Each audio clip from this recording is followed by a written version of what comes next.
una bienvenida muy especial a Alejandro Macarrón y es realmente casi un tratado de sociología, ¿no? Es realmente importante y te felicito por un trabajo serio, riguroso y bien hecho. Qué duda cabe que la demografía es un problema importantísimo para Occidente, medio mundo, como dice Alejandro en el título de su libro, y sobre todo para España. Problema que además tiene enormes ramificaciones.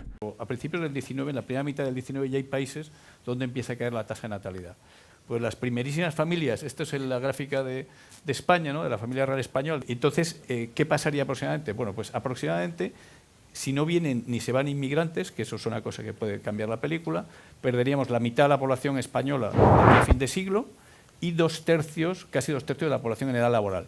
Y luego cada siglo perderíamos 3/4 partes. Ese es el régimen de crucero en el que estamos.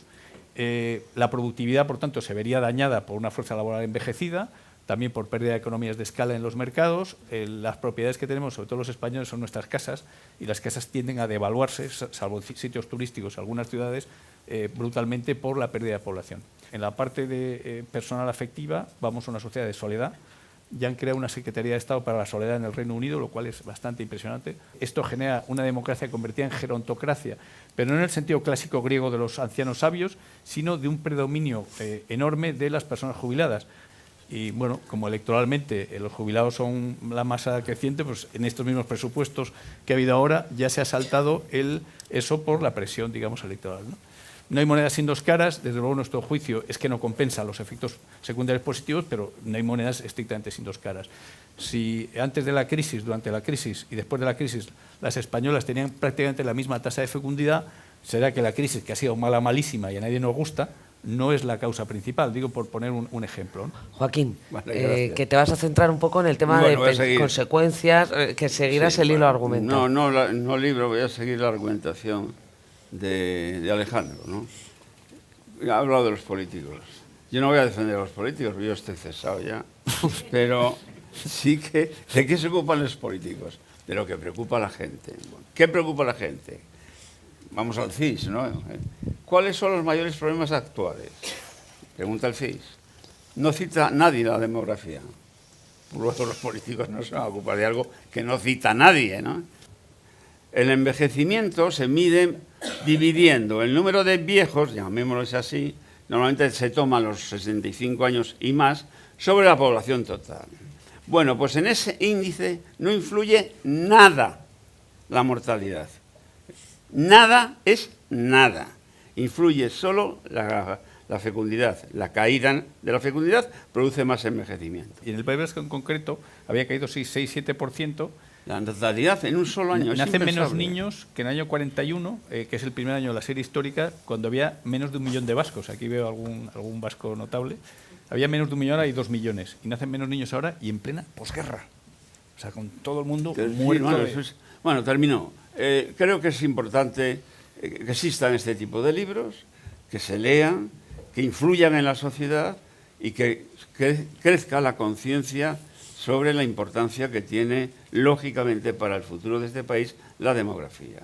Japón, excepto en estos últimos años, con unas políticas de demanda muy expansivas, pues lleva prácticamente 3 décadas sin crecimiento económico, y eso tiene mucho que ver con una elevadísima propensión al ahorro de los japoneses, porque están pensando en un futuro que va a ser largo, porque cada vez mueren mayores, y tiene mucho que ver con la poca propensión al consumo, que a medida que vas envejeciendo siempre es inferior a la que tienes en tus etapas jóvenes, ¿no? Dice el título que hablamos de Occidente y de medio mundo. Yo creo que Alejandro se ha quedado corto. O sea, es mucho más que medio mundo. China tiene un problema de evolución demográfica muy serio, porque llevan generaciones con su política de hijo único. De hecho, China, que ha sido el país más poblado de la Tierra durante siglos y siglos, y me atrevería a decir milenios, va a perder por primera vez esa condición dentro de una generación, dentro de unos 20 años, y desde luego a mitades de siglo, porque India va a tener 100 millones de habitantes más que la propia China, ¿no? India va a tener 1.700 millones de habitantes si se cumplen las predicciones, y por lo tanto ahí también hay unas consecuencias de carácter geopolítico muy serio. volvemos de nuevo a lo que se le atribuye, no se sabe si es verdad o no, pero se le atribuye a Augusto Comte, que decía en la demografía está el destino. Es decir, que si eso es así, y es así, los países más importantes del mundo cada vez más van a ser aquellos que tengan una demografía más amplia y una evolución demográfica más dinámica, ¿no? Por lo tanto, una adecuada gestión de los flujos migratorios es absolutamente fundamental y que debe ir acompañada de un incremento de la natalidad interna. No vale solo dejar la solución a una gestión adecuada de los flujos migratorios y que los autóctonos seamos cada vez menos. Hay que combinar las dos cosas. Lo más importante es cambiar nuestras mentalidades, ¿no?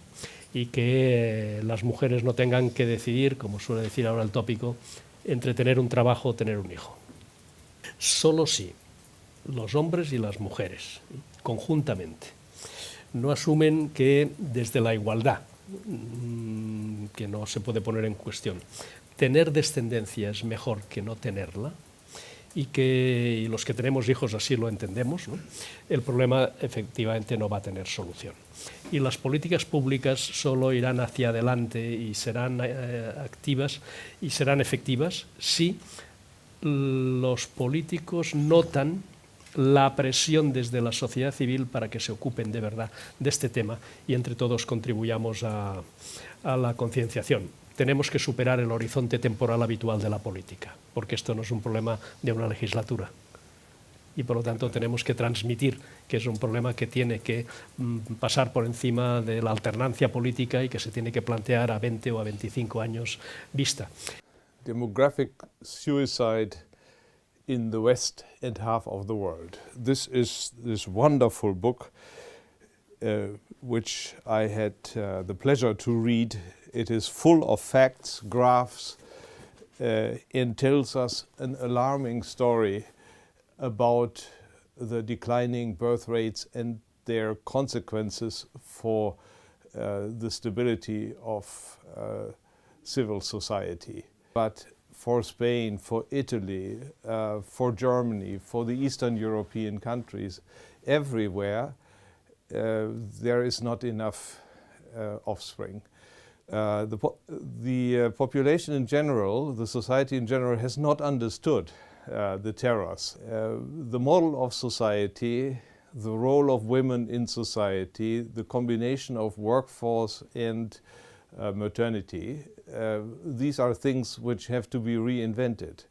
And here we learn about the possibilities that Europe has in terms of improving its policies. It's a wonderful book which I can recommend to everyone. It's worth reading, it is thrilling, it is disturbing, it gives you sleepless nights, and you can read it in one rush. I strongly recommend this book.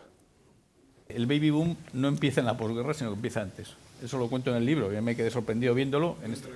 En Estados Unidos empezó a recuperarse la natalidad en el año 38, después de 130 años aproximadamente de caída casi continua, en tendencia 130 años, ¿vale?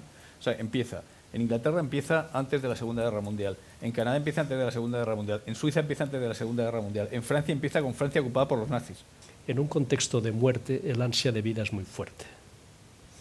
Y eso explica en muchos casos crecimientos de natalidad en momentos dramáticos de la historia. Francia, que la conozco bastante bien, ya desde antes de la guerra hay un movimiento, y uno de los que dirigen es un demógrafo muy conocido, que es Alfred Sauvy, que cuando se pierde la guerra le echan la culpa a la demografía. Era el efecto de que los niños no solo son sagrados, sino que son una pieza, un diamante en bruto para la sociedad francesa. Simplemente recordar una frase de este Alfred Sauvy, que fue profesor mío en Francia, y que decía el hombre: las casas se pueden caer de dos maneras, poniéndoles dinamita o con las termitas. Las termitas, la dinamita en la vida social es la economía, las termitas es la demografía. Sí, vamos a matar las termitas, que nos tirarán la casa. que no hay mejor política social que crear empleos, eso se dice muy a menudo, y que cuanto más empleo haya, más cotizaciones hay, por lo tanto, más alargaremos la sostenibilidad del sistema. Pero no se nos olvide que el problema de fondo va a seguir siendo la caída de la natalidad. Por tanto, y que antes de la crisis no había más fecundidad. O sea, cuando España en el año 2005 2006 llevamos 10 años seguidos de crecimiento económico estupendo, la tasa de fecundidad era prácticamente la misma. Por tanto, es malo que haya precariedad, todo eso es malo, pero la influencia real es sorprendentemente baja. Todos los que estamos aquí es porque nos interesamos por este tema y por lo tanto no hace falta recomendar que nos leamos el libro de Alejandro. Lo que sí les pediría, y yo modestamente cada vez que tengo ocasión lo hago, es que ayudemos a esa concienciación. O sea, que haya mucha más gente que se lea el libro, su editor además estará encantado, pero nosotros también, y sobre todo que ayudemos a generar esa preocupación por el problema, hablando de él cada vez que tengamos la menor ocasión. El libro está disponible solamente en Amazon, mi editor es Amazon. Muchas gracias a todos.